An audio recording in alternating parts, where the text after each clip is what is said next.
Hello and welcome. In my previous video, that is video number 60, I discussed at length Timer 1 using the AVR assembly language. Now here in this video, I like to discuss Timer 0 and Timer 2 using the C programming language. Introduction. Now here's a quick reminder. The ATmega328 has three timer counters. They are two 8-bit timer, all right, and one 16-bit timer. Now the first one is the TCNT0, which stands for Timer Counter 0. The second one is a 16-bit timer counter, that is TCNT1, which stands for Timer Counter 1.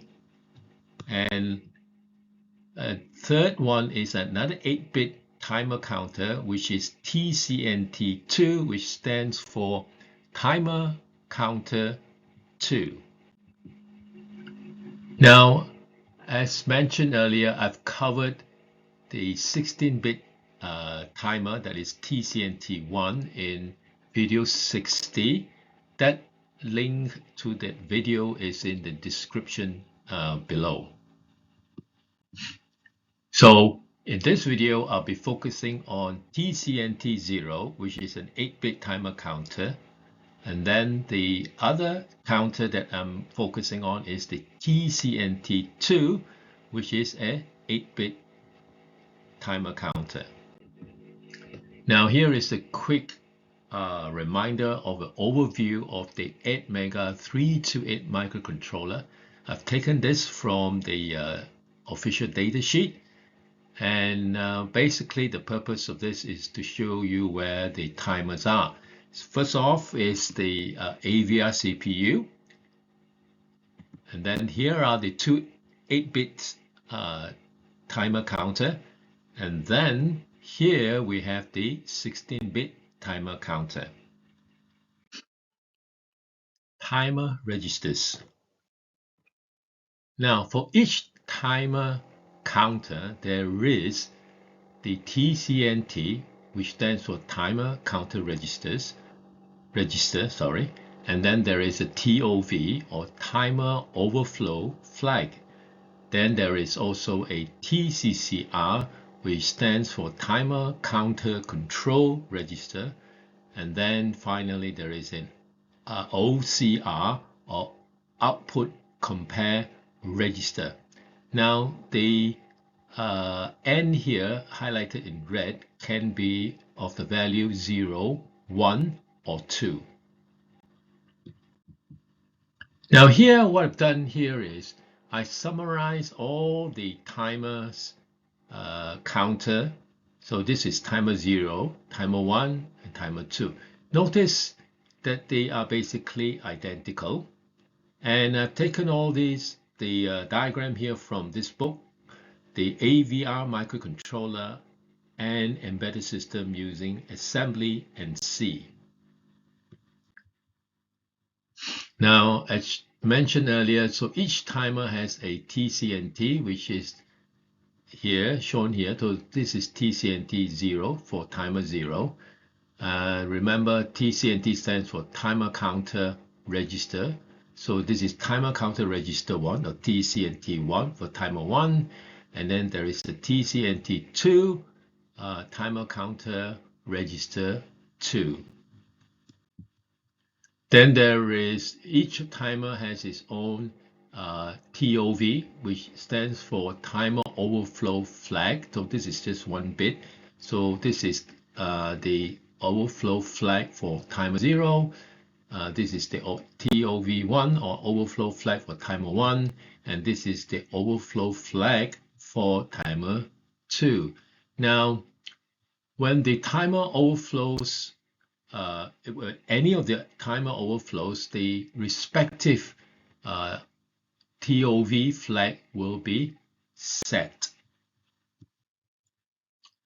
Then each timer would have its timer control timer counter control register, TCCR. So TCCR 0B, TCCR 0A for timer 0.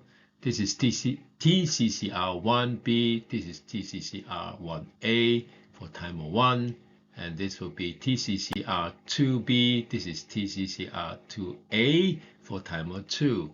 Now, these registers are for setting the modes of operation. And then each timer would have its own output compare registers, right? So this would be output control register A and B for timer 0. This would be the output compare register 1 and A and B for timer 1, and this would be the OCR A and B for timer 2. And then what happens here is the contents of the OCR, all right, the contents of the OCR is compared with the TCNT or the timer counter register. Now, when these bits here are equal, or when the contents are equal, when OCRA and OCRB contents is equal to the TCNT register, then the flags here will be set. All right, so the output, the TCNT, is fed to a comparator. So does the OCR is also fed to a comparator. So when they are equal, the OCR or the OCF or the output compare flag will be set. Here, what I've done here is to, I call this a generalized block diagram. Again, I've taken this up from the this book here, the AVR microcontroller and embedded system using assembly and C. All right, so here in this video, as mentioned earlier, we are interested only to use the timer counter to generate time delay. Now, to generate the time delay, all we need the TCNT, that is the timer counter register. Then we also need the TCCR, the timer counter control registers. All right, so we need this, and we also need the timer overflow flag, the TOV.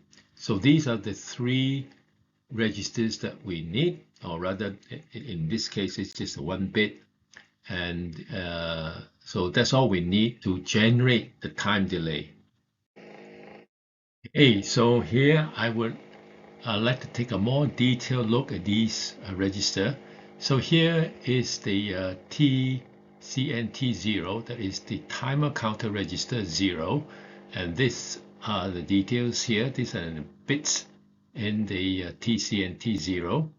Basically, you can copy or load a value into this register, or you can read the value that is stored in this register.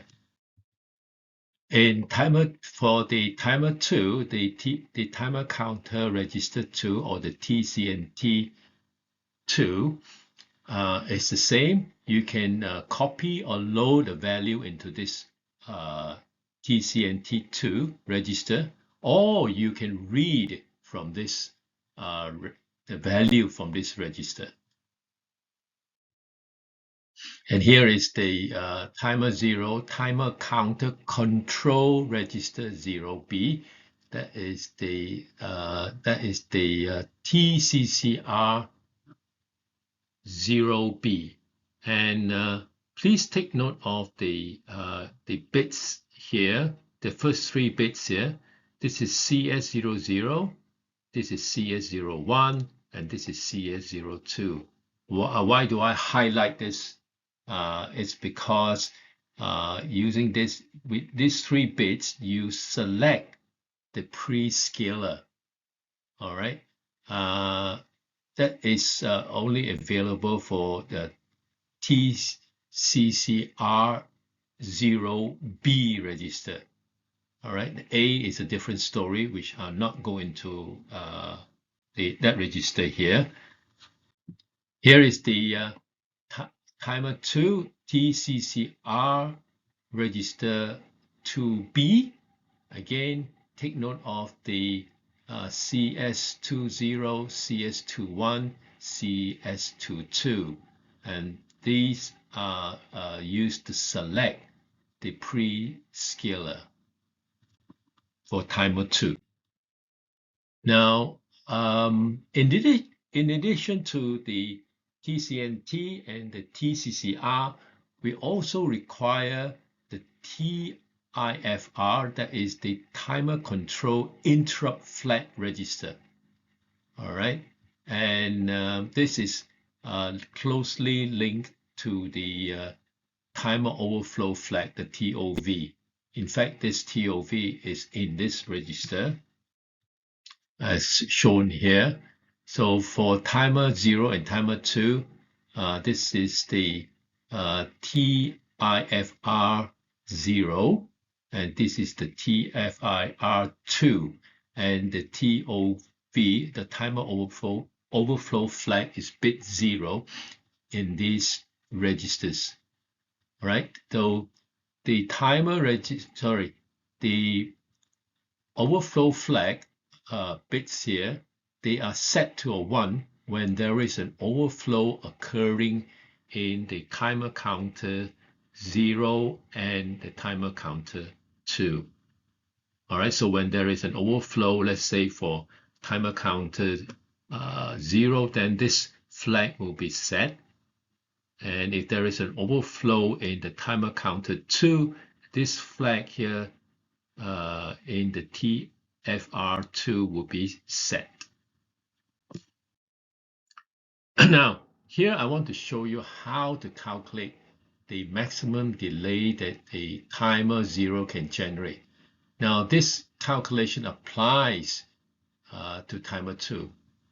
All right, so for the, let's assume the Arduino Uno R3 uses a 16 megahertz, which it does. And let's assume that we use a pre-scaler of 1024. Then using this particular approach here, using this equation, you have the timer with the CPU frequency divided by the pre-scaler. So in our case, the CPU frequency is 16 megahertz, and the pre-scaler chosen here is 1024. And if you divide 16 megahertz by 1024, you'll get 15.625 kilohertz. Now the tick, the T-tick. Now tick is a specific periodic interrupt. All right, this interrupt is then can be regarded as the system heartbeat. All right, so that's what a tick is. So to calculate the tick, you basically take the reciprocal of this. All right, 1 divided by 15.625 kilohertz. The hertz is missing. Then you'll get 64 microsecond. And then if you multiply that 64 microsecond with 255, then you get a 16 millisecond. Don't forget there is a, this is kilohertz. I've got this, the hertz is missing here. So the maximum we get is 16 milliseconds that can be generated with a pre-scaler of 1024.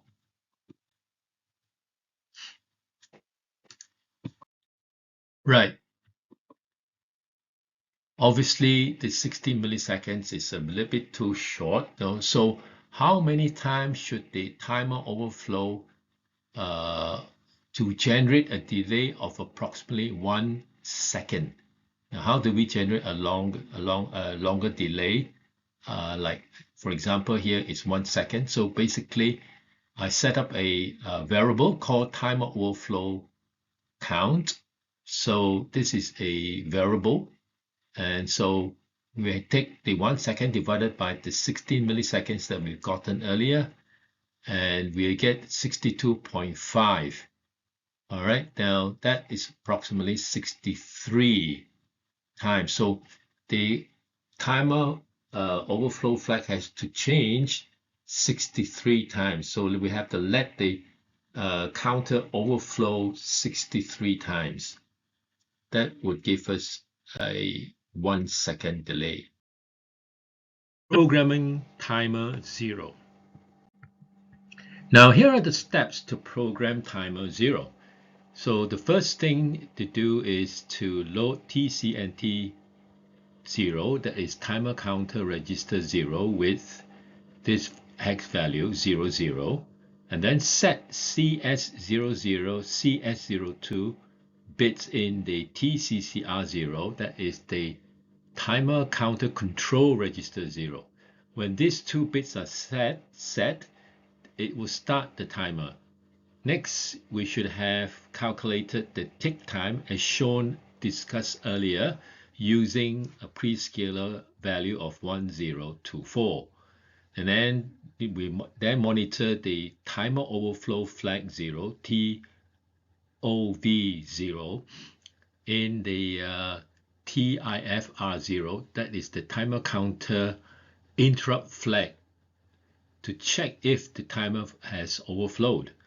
If the timer has overflowed, we increment the variable here by 1, and we monitor this variable timer overflow count, and if it's greater or equal to 63, do something and reset the counter.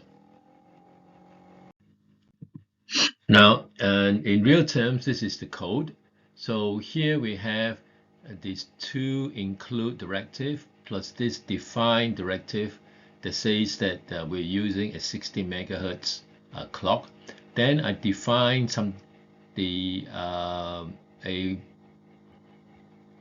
a variable here, not variable, a constant here, green LED, PD3.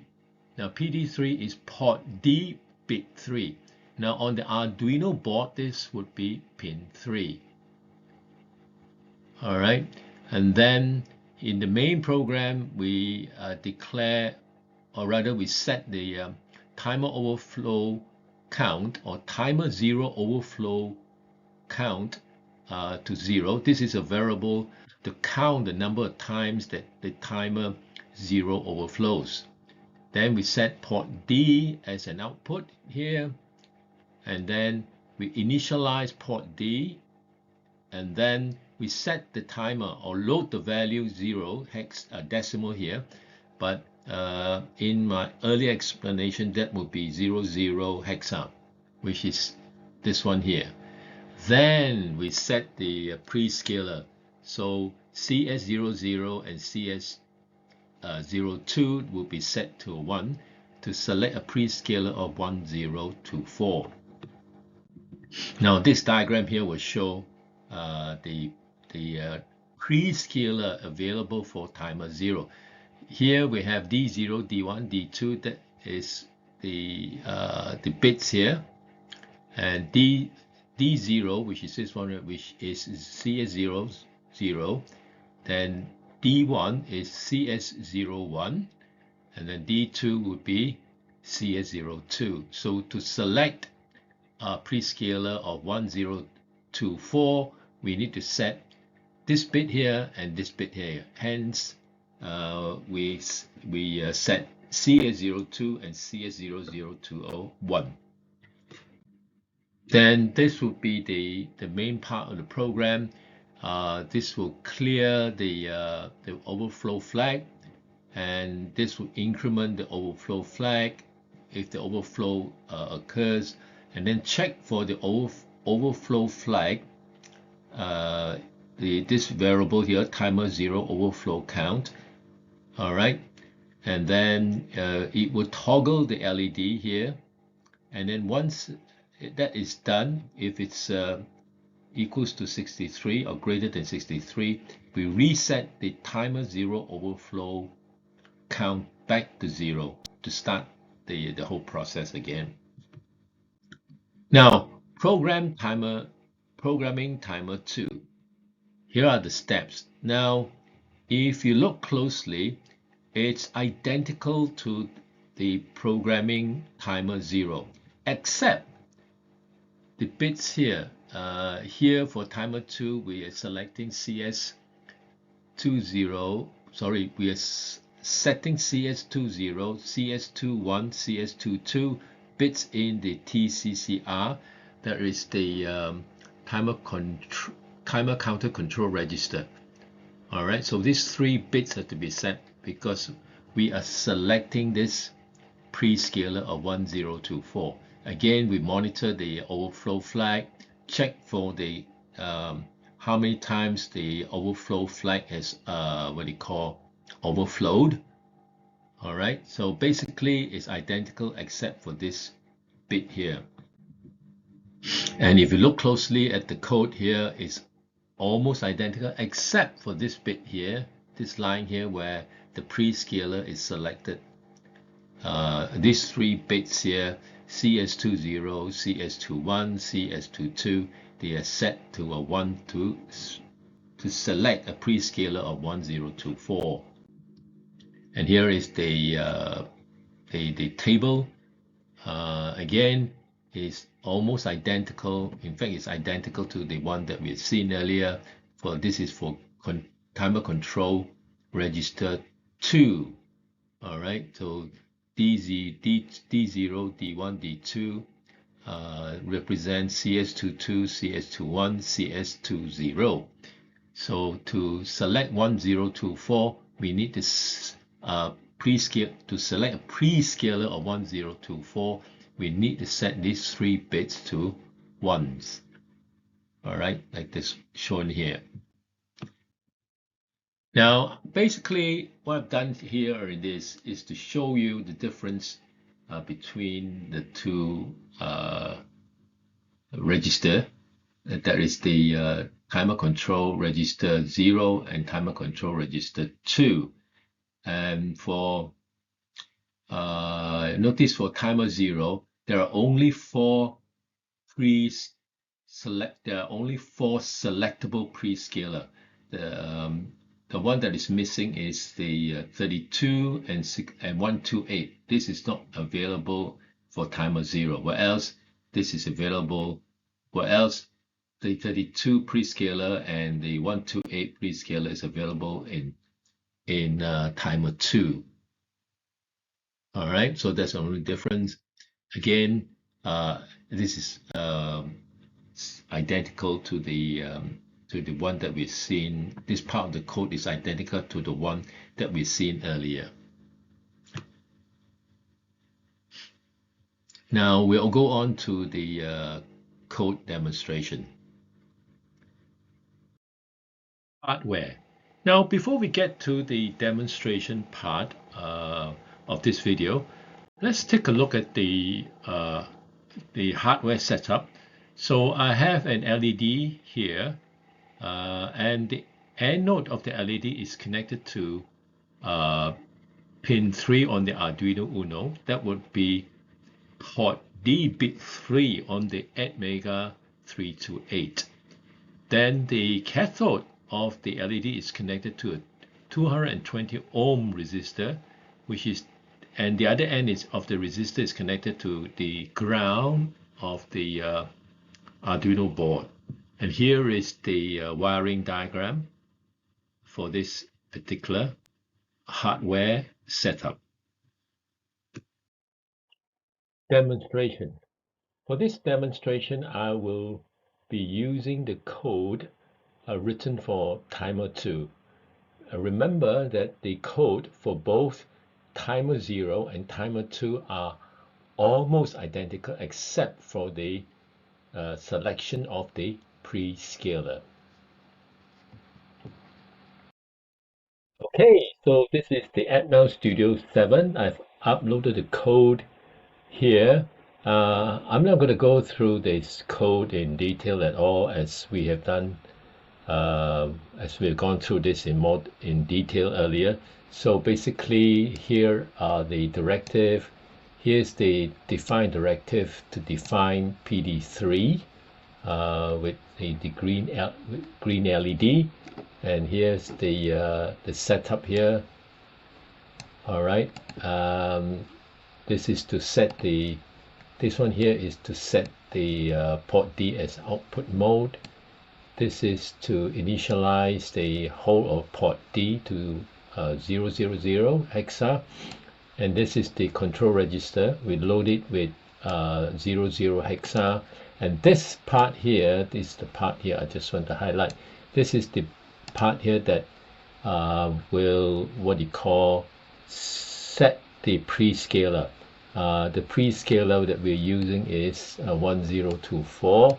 So we need to set these 3 bits, CS20, CS21, CS22 to 1.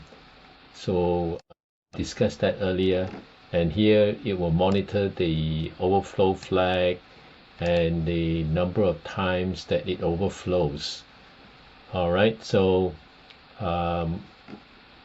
we'll come back to this later on. All right, for now I'm going to build the solution. All right, build the solution, and we have success. All right, so now I'm going to program the Arduino Uno. Seems to done it. I'll pull the camera up here. As you can see,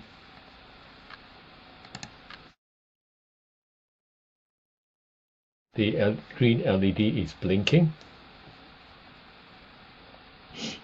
All right, hope now what we're going to do now is to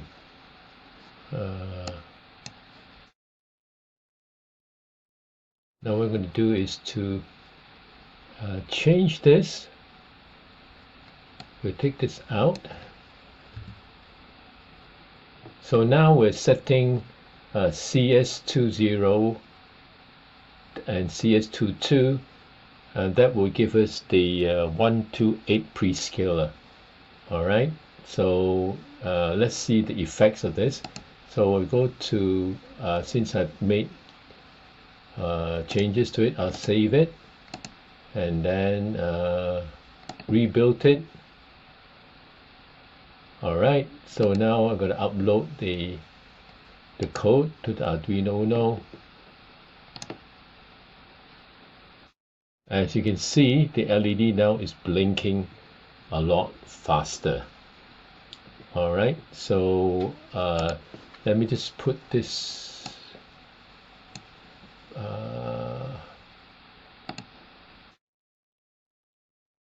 copy, paste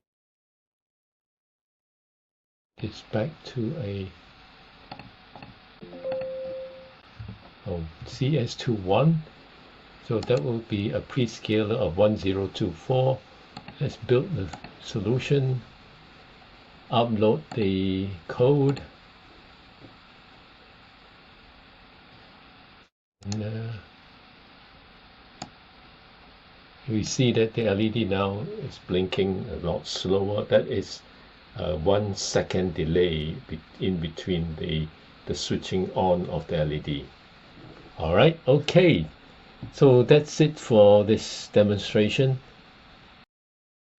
Okay, that's it for this video. There is a link to the code I use in this video in the description.